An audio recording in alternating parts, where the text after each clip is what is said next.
Council, meeting to order, regular meeting order, Tuesday, November 3rd, 12 p.m. Would you please join me in pledging allegiance to the flag? I pledge allegiance to the flag of the United States of America and to the republic for which it stands, one nation, under God, indivisible, with liberty and justice for all. Thank you. Bev, could we have roll call? Nelson? Yes. Knapp? Yes. Rexinger? Yes. Goodchild? Yes. Percy? Yes. Before the motion to approve the agenda, I would like to share with the council to pull D in the action items, item number 4 today. Just pull that off the record. Thank you. Motion to approve agenda? Is there a second? Second. Motion been made and second to approve the agenda. All those in favor say aye. Aye. Opposed? Motion carried. I'd like to welcome everyone to the chamber here today, and particularly you people that are watching over television at our council meeting. At this time, we have a general discussion session or open, and the way we normally handle that is to ask to step to the podium, state your name and address, and the council is always willing to listen to whatever concerns or compliments you may have, but they can take no action on them. So, Kirk, are you on first? Says Ford Valley Hospital. Oh, yeah, excuse me. Mike? I can go first if you want. I can go rush. Go ahead. Sure. We got plenty of time here, so. Whose idea was that? Anyway. Just wear your Iowa jacket. Yeah, yeah. Yeah, it's actually pretty warm, so I didn't need the jacket. But I understand. I might emphasize that the city passed a housing needs assessment program and a couple, 3 weeks ago, and Kirk Lehman is with Simcoe, who is going to give us an update on that housing needs assessment, I assume, today. yep, thank you. And that actually takes out the first part, so it makes it nice and easy for me. But I'll just go over it again. Okay. About 2 months ago, we started talking about doing a housing needs assessment with the city of Lamar's. The purpose of that would be to try and determine the demand for different kinds of housing over the next several years, and then trying to come up with some policies to help ensure that that demand is met by housing construction. The scheduled completion date is at the end of January, and so I'm just here to give you an update on the progress that we've made so far. So thus far, Neil Adler and the Chamber have been integral in this process. We have a steering committee formed. We are meeting monthly, and the steering committee is helping provide some of that local knowledge that I may not have, and then also just guiding the general direction of the document, giving feedback, helping make sure that it's meeting the needs that the document needs to meet. We've also begun data collection. So some of that has happened through proprietary sources such as the MLS, and then also through public sources, Census, Bureau of Economic Analysis, Bureau of Labor Statistics, things like that. We also have had ongoing conversations with employers, with residents, with workers throughout the community, and some other proprietary or some personal data that has also been collected through surveys. So thus far, we have created 3 different surveys and sent them out. We have a survey that has gone to realtors and lenders. We sent that out to 15 different establishments, and we've gotten 8 responses so far, looking for some of that insight into the for-sale housing market. We've also sent out surveys to multifamily property owners. So thus far, we have 27 buildings with more than 350 units that we have collected data on, and then we also have data on about 275 beds for some of those senior housing where it's on a per bed basis instead of a per unit basis. And so that is looking for insight into the rental housing market. And in that rental housing market, we're also looking at not only market rate housing units, but also subsidized housing units, and then again, like I had mentioned, senior housing units. And then the big survey that we've sent out is going to residents and non-residents. So if you work in Lamar's, if you live in Lamar's, or if you love Lamar's, you can take the survey. Currently, we have over 250 responses. We have about 200 from residents, 50 from workers who don't live in Lamar's. And these have been mostly distributed through businesses, but then we also have been putting up flyers and giving hard copy surveys to public services and public buildings. So at this point, I would just like to put out a plug for that survey. We are still welcoming responses. Some of the things might say that responses ended October 30th. We are welcoming any and all responses through November 30th because we just love to hear from as many people as possible. The more people that you get information from, the better the information will be, the more useful it will be. So I encourage anyone on the TV or here in person to spread word about the survey. There are 3 easy ways to fill out the survey. There's an online version of the survey which can be found at bit.do/Lamar's Housing Study. That is bit.do/Lamar's Housing Study. There are also hard copies of the survey available at the Simcoe website or at the public library, and the public library has been very gracious in providing a place where hard copy surveys can be filled out. Or you can contact me directly to get a survey. You can email me at kirk@simcoe.org, kirk@simpco.org, and I'll be able to hook you up with any surveys that you need. Or you can go through the city and they can get you my contact information. So moving forward from here, we're just waiting for some of those more survey responses to come in. In addition, we're going to be conducting a windshield survey now that some of those leaves have fallen off the trees to go around and look at the houses directly and see the condition of the houses. And then do some more in-depth analysis as that additional data comes in. And then we hope to have draft documents done in December and then get some final documents done by January, as I had mentioned. So with that, I open it up to any questions that you all have. Have any questions for Kirk? Hey, Kurt, one thing, and I'm going to kind of jump, does Simcoe still offer property improvement assistance? Nuisance abatement, you mean? Yeah. We have stopped doing nuisance abatement, but we can help you implement it yourself. We just don't conduct it ourselves anymore. But is there aid available? I know it's not your department, I know. As in funding? Yes. I don't, not that I know of off the top of my head, but I can get back to you about that. Okay, or we can talk on Thursday too, because That works. I'll be down there, but. Perfect. Okay, I didn't mean to jump out, but I didn't want. Yeah. Okay.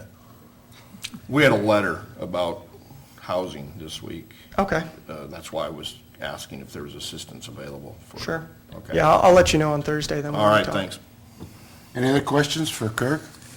I had just received a question about what was included, on the community enhancement portion of the survey. Is that just a standard survey that Simcoe uses for different communities when you do a housing assessment? It's a modified survey. When it comes to community facilities specifically, I was looking for neighborhood community facilities, not necessarily citywide facilities, so seeing if being near certain neighborhood facilities would influence where people lived. Okay, because I just had a question as to why the library wasn't included on, since you had mentioned that Yeah. they were having surveys out there. Yeah, and again, the library I see as a citywide facility, and so I didn't include that, though. For future surveys, that's definitely Okay, something that. nope, could be- and that's fine. I just said that I would check and see what Okay. the deal was. Sure. All right, thanks, Kurt. Did that answer your question? Any other questions? Kirk, thanks so much. No, thank you for your time, and Look forward to again, seeing you that next is meeting. bit.do/Lamar's Housing Study, so thank you. Okay.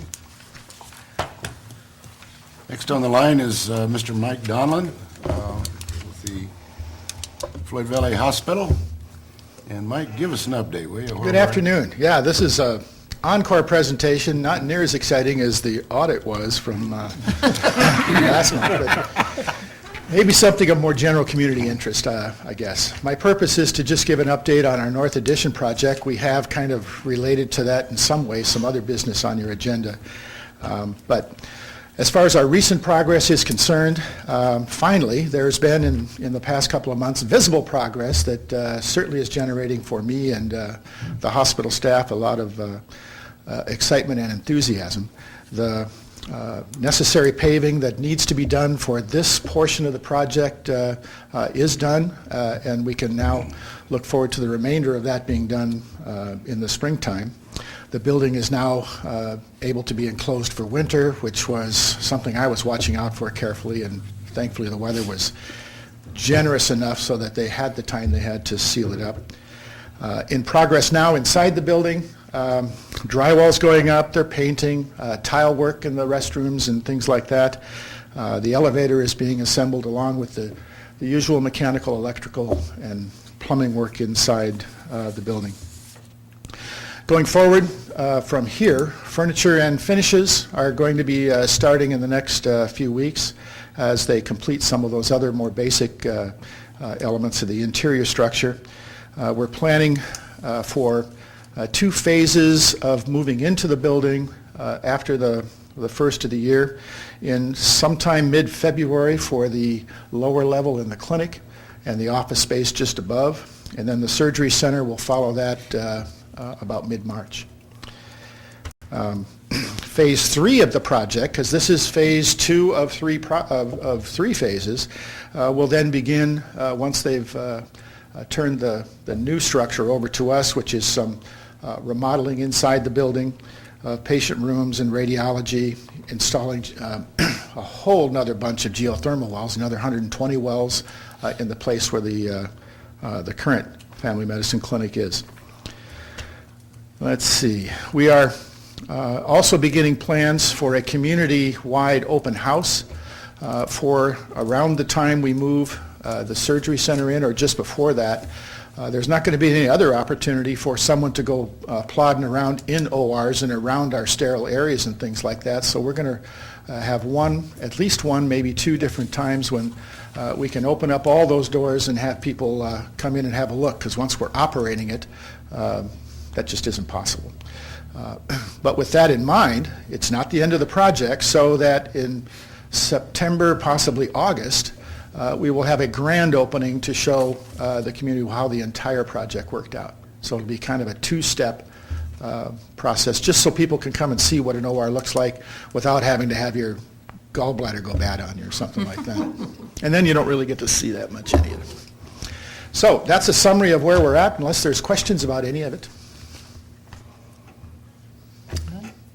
Mike, when is the time that you move the medical group over to the hospital? Has there been a date on that?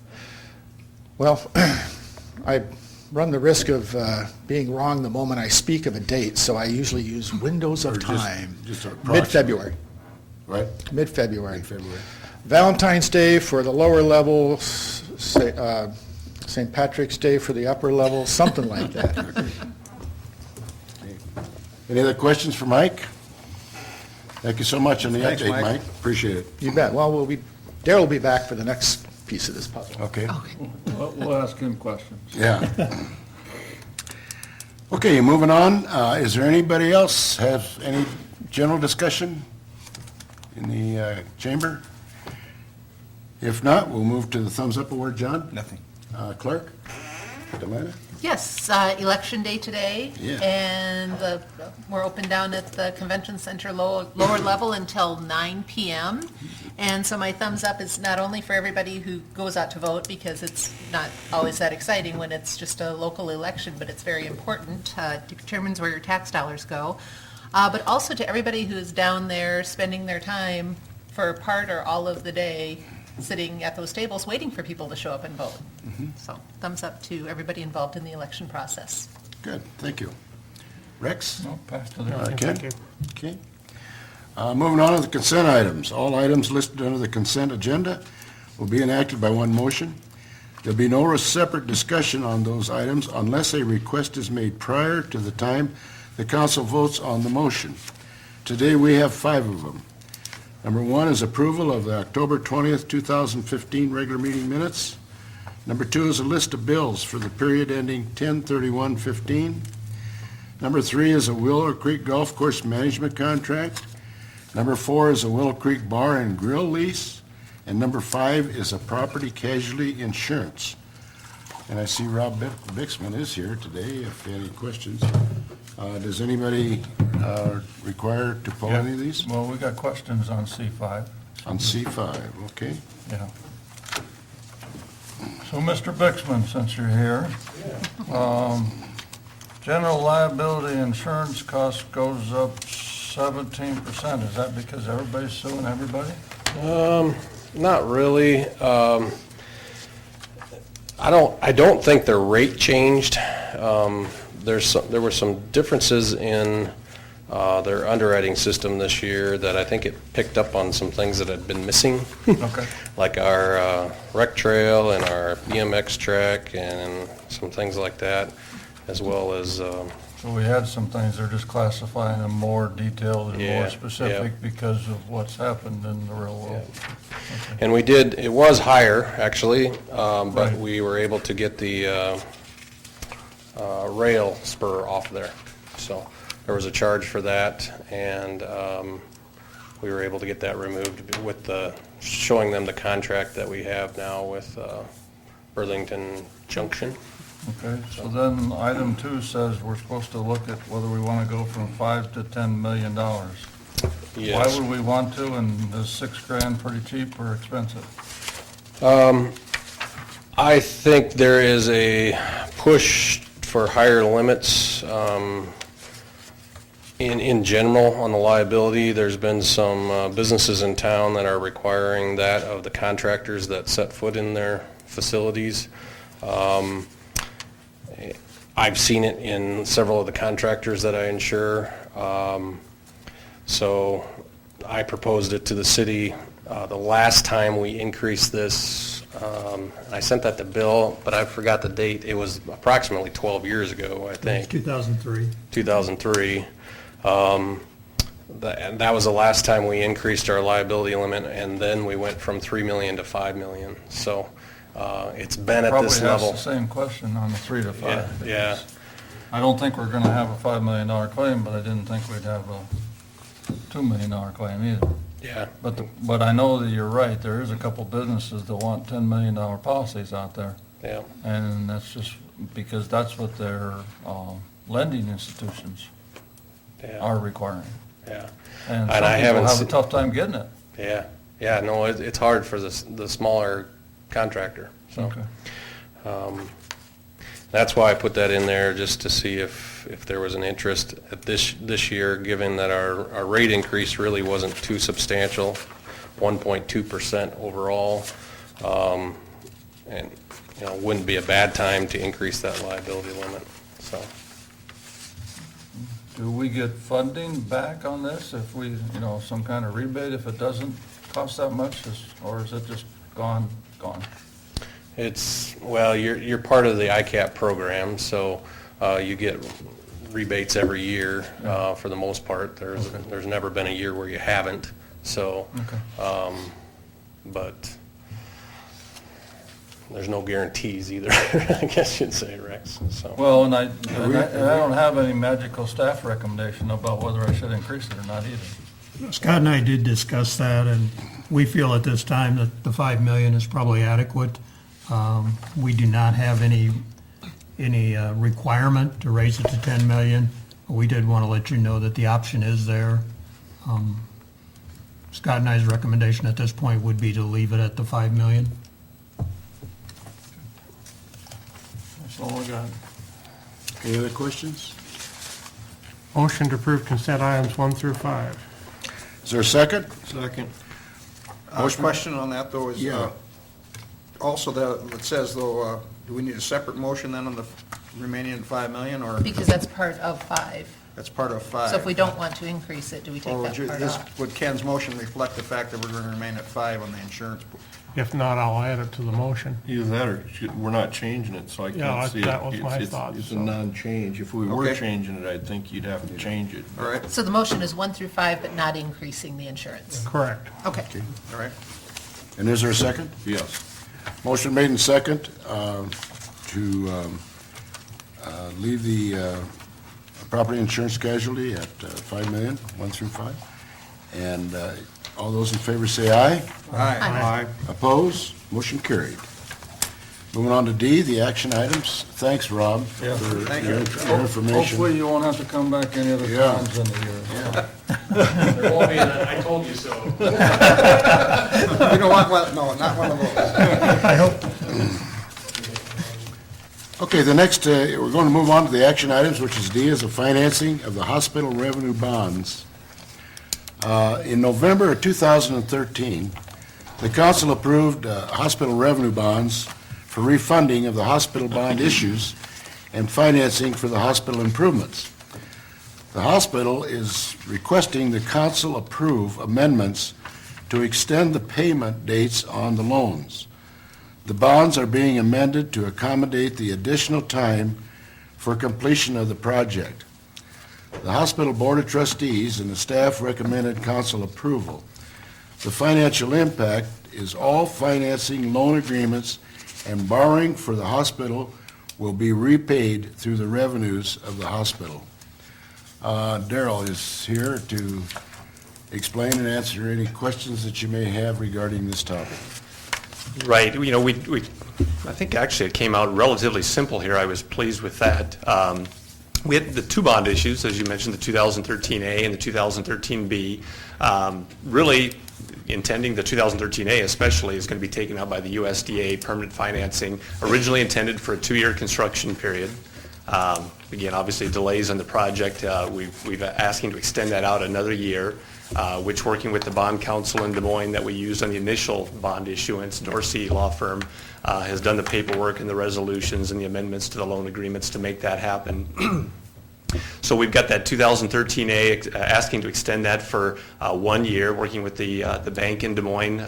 American Savings Bank in Des Moines is the lender on that. They're on board with this. The USDA is on board with this. We've known for some time that there would need to be an extension on that. So everybody's okay with it. We've pushed that date out for 1 year. I hope we don't need to go out quite that far, but did push it out for 1 year. The estimated completion date on the project now, I think, is mid-August of 2016. Leaves you a little time to get through punch lists and any other delays or bills getting paid and sorted out on your pay application. So really, I hope we don't get into November, but we extended it really to the November 18 of 2016. The 2013B bond issue, that is permanent financing, although it included an initial 2-year draw period for over the course of the project. So same thing, asking to extend that for 1 year on the draw period, and then after that it becomes a 20-year amortization to pay it off. So that's really the only change on that one. And again, the Dorsey Law Firm has put together the, I guess, necessary bond agreement extensions and addendums to make this happen. The terms pretty much stay the same, other than the 1-year extension. The interest rate stays the same. Nothing else really changes for the most part. So frankly, I was fairly pleased that it was able to be put together in a relatively simple matter, and that's what we're asking for action on today. Darrell, since, in view of what we have coming up next on the agenda, since both of these bonds are tied to something that was already in place, and it's called the Floyd Valley Hospital Right. Project, is one going to affect the other at all? I don't think so. I assume that the ordinance change would take a couple of weeks and a couple of readings or something to get that done, so we need to get the bond issue taken care of. I don't think that's going to cause any problem. Had a little brief conversation with the Dorsey Law Office on that, and they didn't seem to be concerned about it. I mean, the name today is what it is, and we intend to act on this extension as quickly as we can here to get this done before the original date, so I don't see that as being an issue. Especially since whatever you call it, it will still be called the hospital. Right. Okay. This 1-year extension, I assume, is not interest-free, so therefore, how is, you have to raise more money? No, well, fortunately, I guess the good news is, we had a contingency fund set up for the project, about $1.3 million of contingency for whatever other expenses may come up. We, to date, have, on specific change orders to the project, have had less than $300,000. So we've still got $1 million worth of contingency. Hard to know exactly what the additional interest cost is. I estimate it could be $130,000, $150,000 of additional interest cost that we'll capitalize in the project. And most of that would need to come from the contingency. I will say, in general terms, there is still some dispute on or unsettled insurance claim on a builder's risk claim back to a water leak that occurred in 2014. that caused some of the delays in the project. The builder's risk claim appears to have coverage for obviously the direct costs, but some of the indirect soft costs related to this extension, and we're still working with the insurance company on that. So some of the delays, again, while it's still under negotiation. Your schedule still means it's going to work. Right, exactly. You know, I don't know how much of this will be covered. I mean, I got in my mind what it should be. You're not losing sleep yet. Right, exactly. That's, Right. just very simple, individual terms. You're okay with it, it's going to work. I mean, you didn't probably draw on it as fast as you were thinking either, type of thing. Because Exactly. It took longer. Yeah, So exactly. It's not exactly a apples for apples comparison, but it is going to cost you more money. Right, yep, exactly. Okay. Thank you. Any other questions for Darrell? I have one, Darrell. Yeah.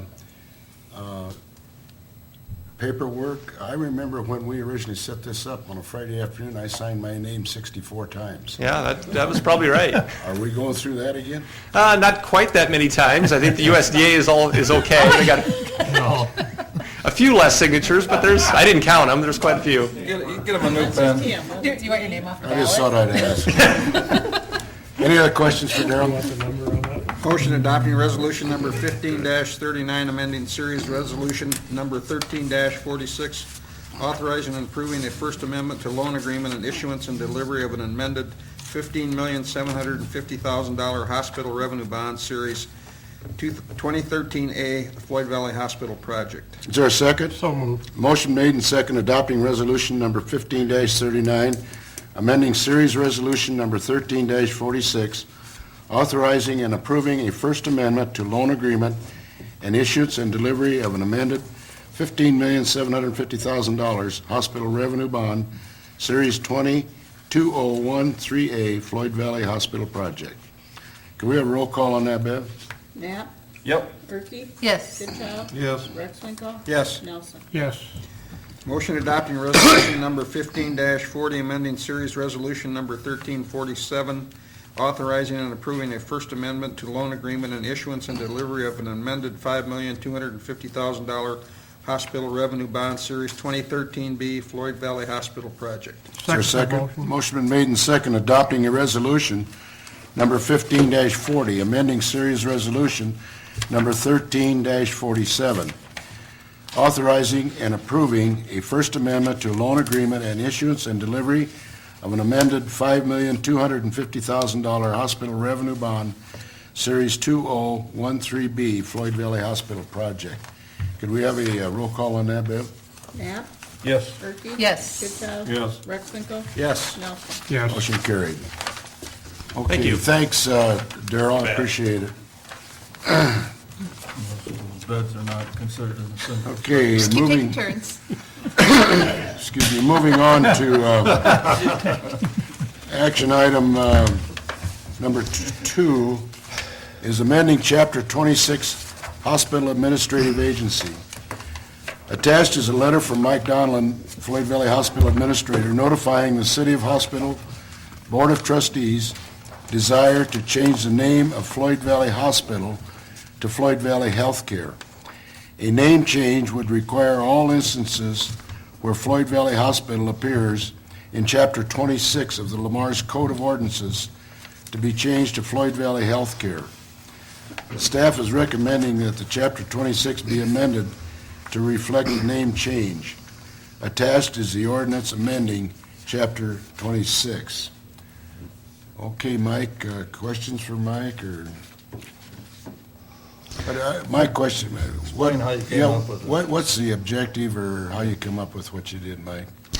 I'll give a couple sentences of background going back to this spring when the hospital trustees set aside some time to do some strategic planning, what the future of healthcare looks like any organization does. What is this new facility going to do for us, and how are we going to make the most of it?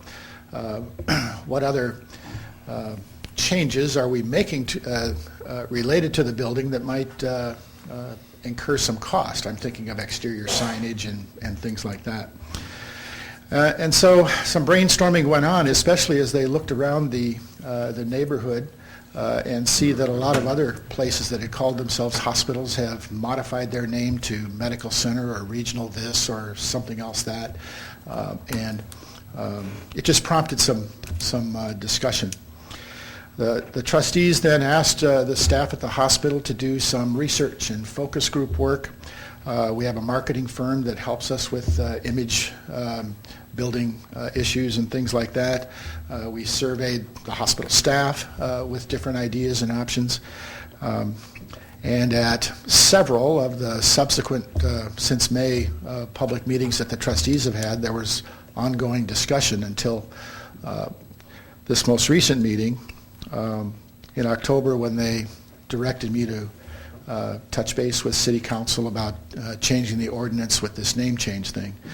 We had been in touch with our council with Avera, with Joe, looking for what actually made the name Floyd Valley Hospital, and sure enough, it was this ordinance and a specific piece in it. So I guess that would be the trigger that executes this name change. Hospital versus healthcare, I guess is what you're getting at, Dick. And as we've watched the gradual evolution over quite a long time in how healthcare is delivered, it is much less hospital-centric as time has gone on. And the trend has gotten to the point now, well, when I arrived, about 2/3 of the work that we did was generated by revenue for patients in those beds and having those surgeries and things like that. And now 80% of our revenue comes from other things, outpatient services, therapies, and the acquisition of the medical clinic, and that whole non-hospital piece of our organization caused us to think, are we just a hospital? And so what we developed was the notion of an umbrella name, Floyd Valley Healthcare, still calling ourselves Floyd Valley as a brand, and healthcare that provides all kinds of healthcare services, hospital services, clinic services, therapeutic services, home health services, all those other services. So as Delana said, we'll still call it the hospital or call it Floyd Valley or something like that. But as a part of this construction project, we are going to spend a nice chunk of money replacing every sign on the highway. And this is an opportunity, since we're going to replace them anyway, and we see this change and want to reflect the expanded capability that we offer the community, and besides just hospital, that this would be a good time to do it. The lead time for the sign change things is coming up in a couple of months, and so we thought the timing was right to pull the trigger and make this approach. Also next year, the hospital's 50th anniversary is going to come about, and so not just grand openings for new facilities, but new name of building, but 50th anniversary are things to celebrate and acknowledge, and look to the next 50 years of progress in healthcare for our community. So the signage was a big piece of it, but we'll also have name tags to change and letterhead to gradually use up and then put new name letterhead on.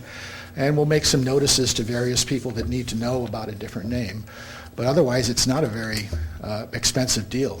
A box of 300 of these things is $55. So I think we can swing that. So that's, I guess, the background of what our discussions at the hospital board meetings have been, and I'd be happy to entertain any questions anybody has. Anybody have any questions for Mike? I got one. Sure. Medicare going to give you more money now for all you do if we change that name? They don't give us all the money for all we do yet, but we do it anyway. We do it anyway. Thanks for the explanation, Mike. Sure. Very well done. I'll tell you one thing, we can be very proud of our Floyd Valley Hospital here. I've heard many By any other name. Yeah. Sure. But seriously, we've got a nice hospital in it, of a town our size, and doing a good job. Thank you. Thank you. Okay, moving on to, oh, wait a minute, we need to act. We need to Act. Entertain a motion. Motion approving the recommended changes to Chapter 26 Hospital Administrative Agency. Is there a second? So moved. Motion made and second approving the recommended changes to Chapter 26 Hospital Administrative Agency. All those in favor say aye. Aye. Opposed? Motion carried. Motion approving the first reading of ordinance number 928, amending Chapter 26 Hospital Administrative Agency. Second.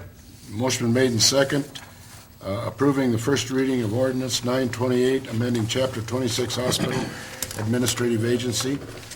Could we have a roll call on that, Barry? Goodchild? Yes. Perky? Yes. Knapp? Yes. Rexbro? Yes. Nelson? Yes. Motion carried. Thank you. Thanks, Mike and Darrell. Moving on to D3, under the action items, vacate easement. 4G Restoration LLC recently purchased lots 6 and 7 of Stony Brook Addition and are currently constructing a house on Lot 6. In the future, they would like to construct a garage on Lot 7.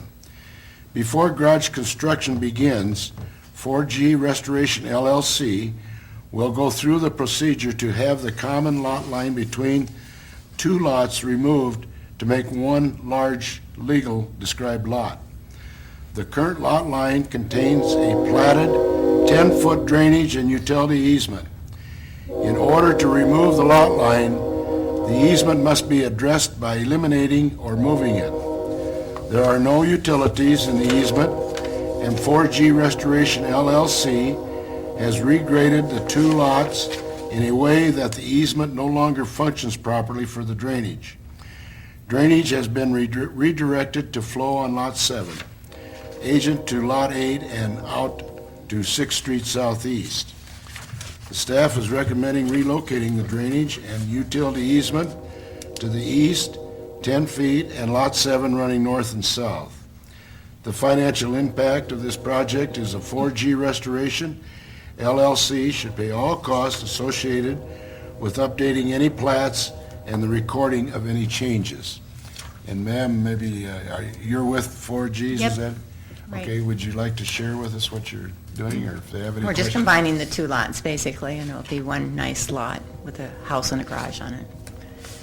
And the water easement goes right through, and we put a nice retaining wall now to move that water around. And talked to both neighbors, and they're happy with it, so it's kind of where it's at. Is this right south of the cemetery? Yeah. Out there where you live? Yeah. Out there in that area?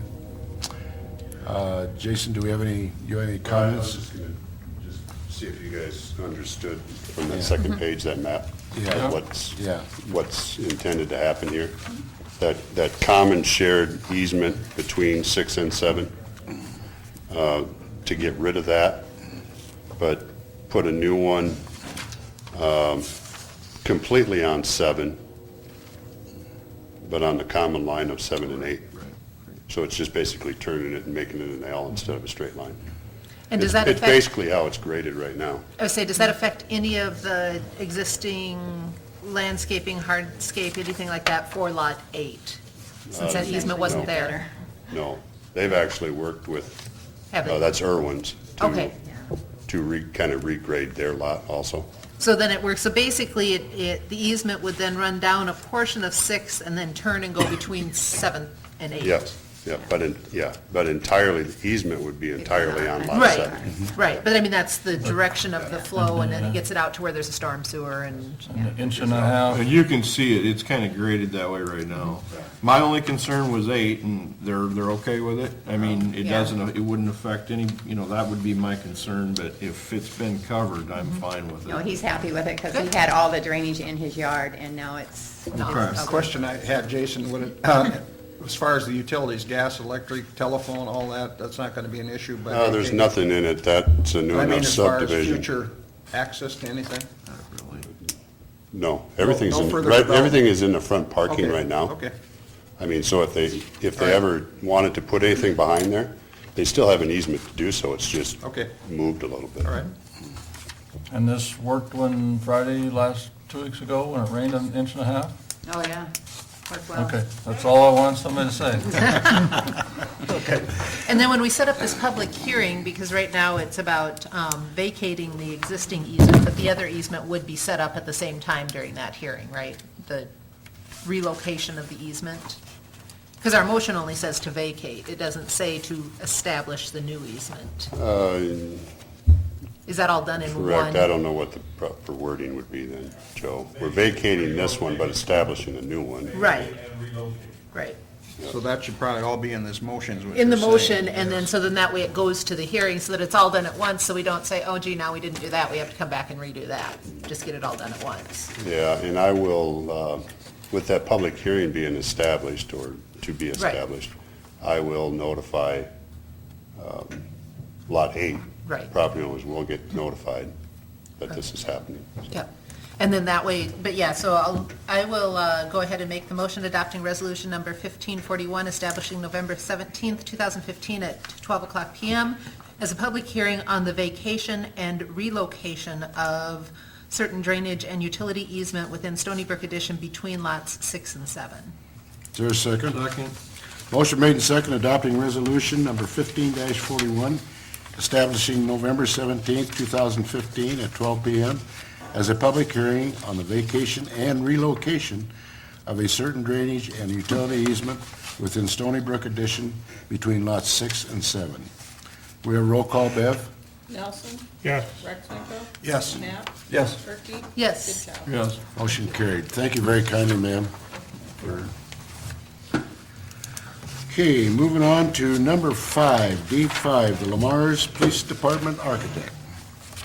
An RFQ was sent out to architectural firms for the Lamar's Police Department building project. 4 proposals were returned by the deadline of 4 p.m. October 15th, 2015. The Lamar's Police Department Selection Committee was established by the mayor, councilperson, police chief, city administrator, and assistant city administrator, then met, reviewed, and is prepared to recommend Cannon Moss Biggert Architects as the city architectural consultant for the Lamar's Police Department building project. The committee and staff recommended council approval of the Cannon Moss Biggert Architects. I think, just going back, there's a committee set up on this prior to that, and that committee had suggested that we contact an architect firm to come in because there was questions involved as, do we tear the building down? Do we leave the existing building? Do we tear part of it, or can we save part of it? Or do we tear it completely down and put up a new one?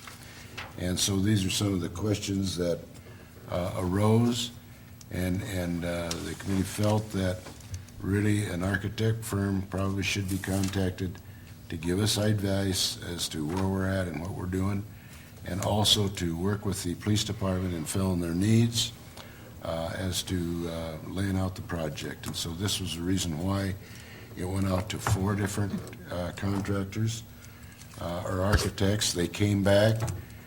We interviewed every one of them, all 4 of them, and decided on this Cannon Moss Biggert Architect. Any other, did I miss anything on that, Bill? No, I think I'd just say that we had 4 very good proposals. Very good ones. They were- 4 very good firms. Boy, they were hard to pick. And the committee's recommendation is that we take it to the next step, which is to negotiate and actually arrive at an agreement, which then will come back to council at the next council meeting to approve the expenditure of dollars. And that will include a breakdown for any different phases of costs. Correct. Because I still don't think we need to spend a whole lot of money determining whether or not we tear it down. Correct. Can I ask, we approved that, so has that 10,000 been spent? And have we been advised to tear it down or to keep it, or? No, at this point, all they've done is put together a proposal describing their firm, telling them what process they'll go through, what other contractors they might use during the process, and just what their qualifications are to do the job. And the committee is recommending CMBA be taken to the next step to actually negotiate and start making those decisions. So is that when the last approval would be spent? That would be approving, at the next meeting, you'll approve an actual agreement, and then that architect firm will actually start doing the drawings, we'll start inspecting the building, we'll start determining if that is the building we're going to use. If there needs to be a new building, that's when that process will start. And then that'll take a few months to come back to council with a recommendation. So by approving this, is there an additional cost, like, my question is this, I don't want to get $50,000 into this to find out that we're $50,000 into something that we're Yeah. willing or not willing to go with. Today, you're approving no costs.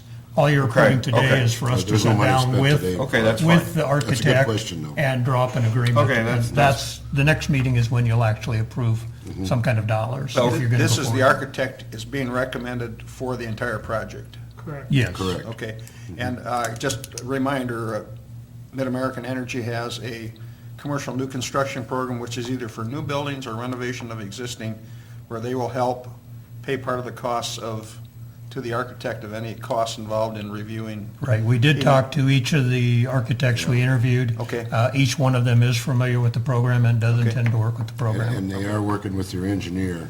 Great. I believe he's out of Humboldt, is that right? I'm not The sure what Mid-American it was, Energy, but as yes. far as working with him, John. Good.